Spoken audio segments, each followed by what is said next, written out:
Break के बाद आपका एक बार फिर स्वागत है। हमारे साथ हैं बहुत खूबसूरत डांसर गुलाबो, गुलाबी और असल में गुलाब। अब मैं गुलाबी कहता हूँ आपको। बहुत अच्छा लगेगा मुझे गुलाब कहेंगे तो। हाँ, तो आज से हम गुलाब कहेंगे। और गुलाब जो महक रही है और जो उसका बचपन था, जहाँ पर एक बेटी को ज़िंदगी शुरू करने के लिए लड़ाई लड़नी पड़ती है, तो जब गुलाब की बेटियाँ हुई, क्या उनको वो लड़ाई लड़नी पड़ रही है, वो मशक्क़त करनी पड़ रही है?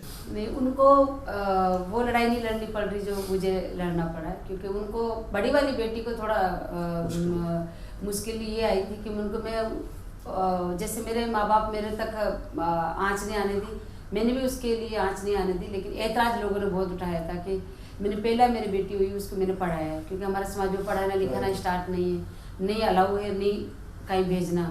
तो मेरे पहला बेटी को मैंने जैसे स्कूल में नाम लिखवाया तो कहते वो लोग वो आप हम आपको माना आपने एक, लेकिन आप ये ठीक नहीं कर रहे हो। लेकिन ये वाला काम भी थोड़ा हमें अटक रहा है। मैंने कहा आपने मेरे डांस जैसा अटका है ना, वैसे पढ़ाई भी अटक रही, लेकिन ये आगे जाके आपको भी बहुत ज्ञानदायक होगी और ये अच्छा होगा।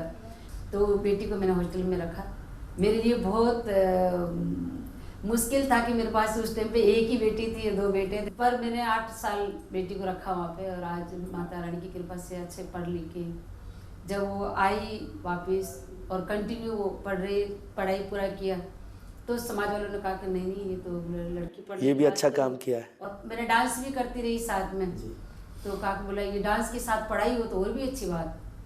तो मैंने कहा यही तो मैं कह रही थी। तो फिर उन्होंने माना कि बोला ठीक है, अब हमारे समाज के बच्चे, औरतें, लड़कियां सब पढ़ाई कर रहे हैं कि डांस के साथ पढ़ाई बहुत जरूरी है। तो आज वो पढ़ भी रहे हैं। तो गुलाब की वजह से परिवार ही नहीं, पूरा समाज बदल गया। तो समाज सब आज पढ़े लिखे, आज देख लो बड़ी बड़ी उनको नौकरियों का ऑफर आ रहे हैं। काफ़ी कई लोग तो लग गए, किन्हीं को पुलिस में, कोई ऑफिसर बन गए, कोई क्या है। तो जो अभी आपकी बेटियां हैं वो डांस करेंगी या कुछ और काम करेंगी? पापा ने उनको कहा कि बेटा आप कोई बड़ी नौकरी कर ले कुछ। वो कहते बोले मामा ठीक है। पर जब देखा कि बाहर से अंग्रेज ने आके मेरे पास डांस सीख रही है, मैं उनको डांस सिखा रही हूँ, वो इतना वो उसने ये हॉस्टल से आने के बाद में साल भर बाद तक वो देखती रही। उसके बाद उसने सोचा कि मतलब बाहर से लोग आके मेरी माँ से डांस तो मैं तो सीखूं कम से। मैं तो बेटी हूँ, ठीक है, मैंने बचपन में सीखा था, लेकिन माँ को तो मेरी ज़रूरत है और इस कला को जिंदा रखने की ज़रूरत है। मेरी माँ कब तक सिखाएगी, तो इसको आगे कौन लेके जाएगा। तो उसने नौकरियाँ वोकरियाँ सारी छोड़ के बोला कहा कि मैं इसी को आगे बढ़ाने के लिए यही काम जरूर करूँगी मैं। उसने इवेंट मैनेजमेंट किया और आज उसी इवेंट मैनेजमेंट के थ्रू, और आज मेरे को ईमेल वगैरह कुछ नहीं चेक करना आता, लेकिन मेरी बेटी वो ईमेल वगैरह सारा ये देखती है और पूरा मतलब जितना मेरे को ज़रूरत थी साथ की वो मेरी बेटी देख रही है। सबको आज वो मदद करती है।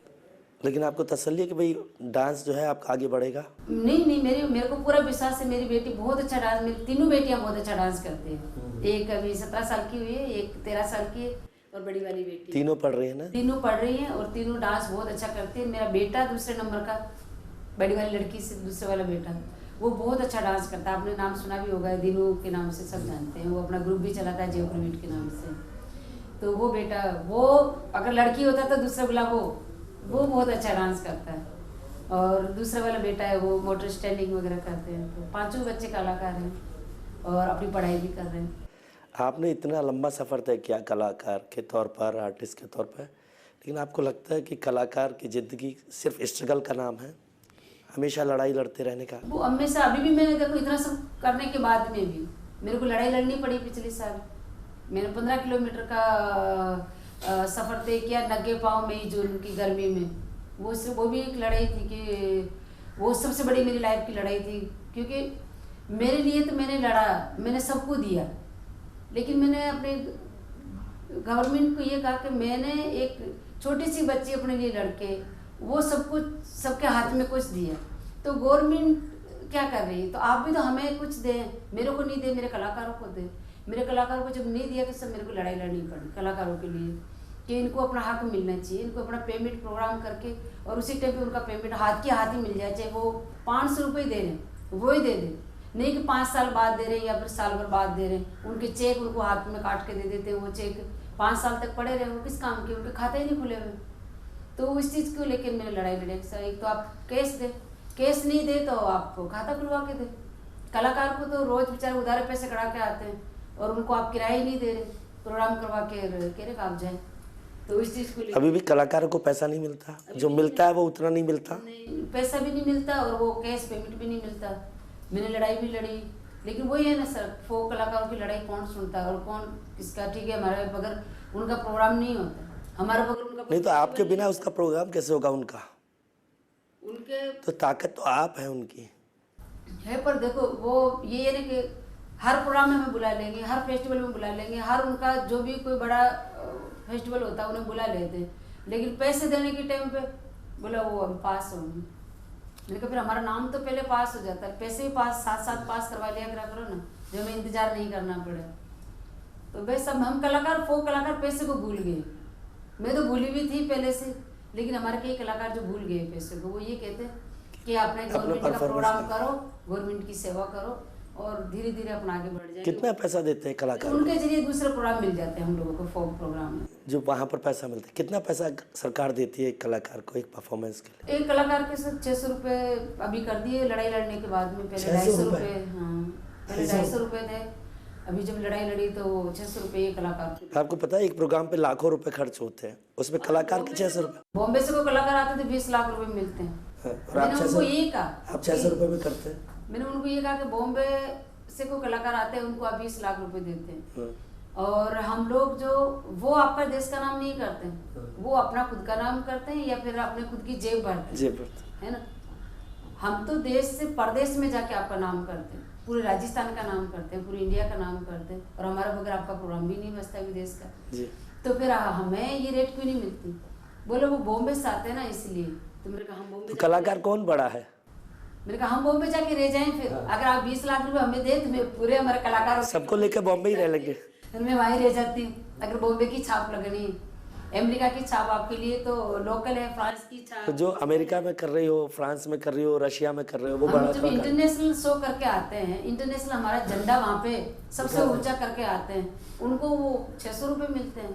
और जो अपने फिल्मी फिल्मों कलाकार में जो करते हैं, जो आज माँ बहन बेटियां परिवार अपना साथ बैठ के नहीं दे सकता, ऐसी फिल्में वालों को तुम 20 लाख रुपए दे देते हो। क्यों ऐसा हो रहा है? अब ये देखो जितने भी लोगों को पैसे मिलेंगे उतना उनको बदलाव होता जाएगा, और उनको पैसे है ना, वो अपना आप उनको चेंज कर देता है। आज मेरे पास पैसे हो तो मैं भी पर मैं तो 5 मीटर से 10 मीटर का कपड़ा बनवा सकती हूँ, लेकिन मैं 1.5 मीटर का कपड़ा नहीं बनवा सकती। लेकिन वो अब वो कुल मिला के मेरा दिल बहुत दुखता है सब कि हमारे जो कलाकार लोग हैं, ठीक है, हम तो हमारी सीमा में हैं, हम तो सरकार को कलाकार नहीं चाहिए, मतलब कलाकार नहीं चाहिए सरकार को, कला भी नहीं चाहिए, कला भी नहीं चाहिए, नहीं कला चाहिए, नहीं सरकार को कलाकार चाहिए। अगर कला चाहिए और कलाकार चाहिए तो आज मैं 4 साल से टूरिज्म डिपार्टमेंट का प्रोग्राम नहीं कर रही हूँ। मैंने उनको बोल दिया कि मैं नहीं करूँगी प्रोग्राम आपके। ये गुलाबो वैसी जिद्दी है, पूरी जिंदगी जिद से ही जन्मी है, ये खड्डे में से जिंदा निकली। मैं आपका प्रोग्राम भी नहीं करूँगी कभी भी, इसलिए नहीं करूँगी कि आप हमने पूरी ज़िंदगी आपके डिपार्टमेंट को दे दी, मेरे माँ बाप आपके हाथों में सौंपे कि मेरी बेटी है, हम तो अजमेर के रहने वाले, आप मुझे लेके आए। जब आप ही हमें नहीं समझे, तो मेरे को नहीं समझे तो आप दूसरे कलाकारों को क्या समझेंगे? तो कलाकारों की ज़िंदगी तो आपके पीछे चलती है साहब, आप कलाकारों को थोड़ा सा बढ़ावा दें। तो जब मैंने ये कहा तो मेरे को प्रोग्राम बोले नहीं बुलाओ, फिर आपको प्रोग्राम ही नहीं मिलेगा। मैंने कहा नहीं मिलेगा तो कोई बात नहीं, मैं तो लड़ाई तो लड़ूंगी कलाकारों के लिए। तो इसमें कोई पार्टी का भी फर्क है कि पहले जैसे राजस्थान में कांग्रेस की सरकार थी, अब बीजेपी की सरकार है, उससे पहले बीजेपी की सरकार थी, दिल्ली में भी ऐसे ही था। इससे कोई फर्क पड़ता है कि बीजेपी की सरकार में कलाकारों को फायदा होता है या कांग्रेस की सरकार में कलाकारों को फायदा होता है, ये सब बराबर है?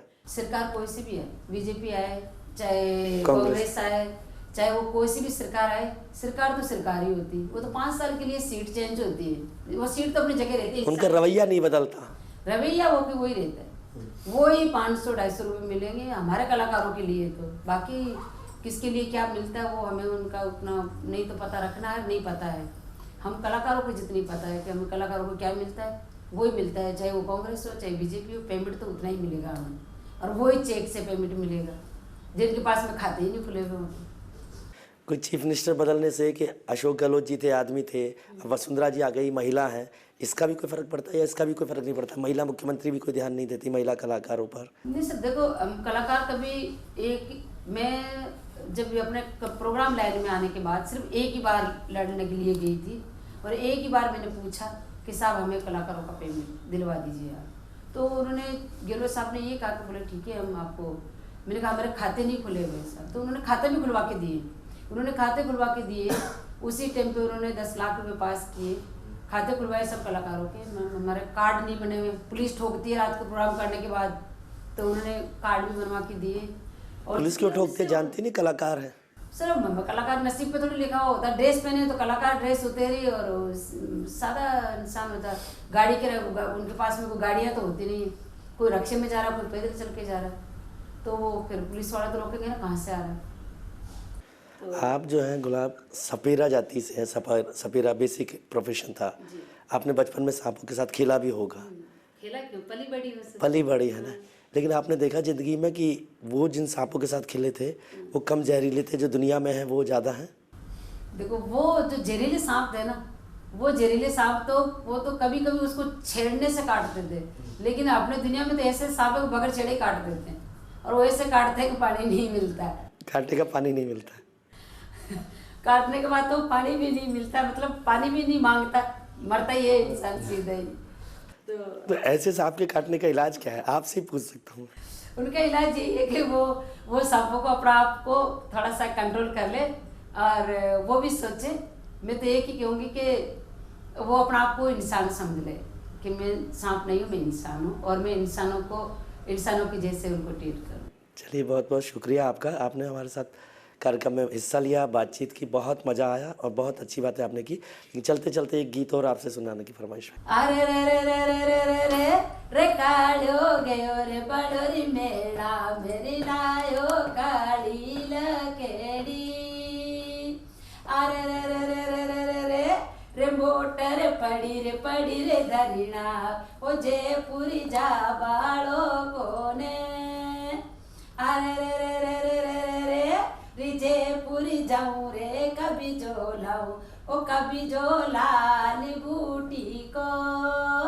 अरे रे रे रे रे रे रे रे रे मोटर पड़ी दरिना, ओ जयपुरी जा बाड़ो कोने।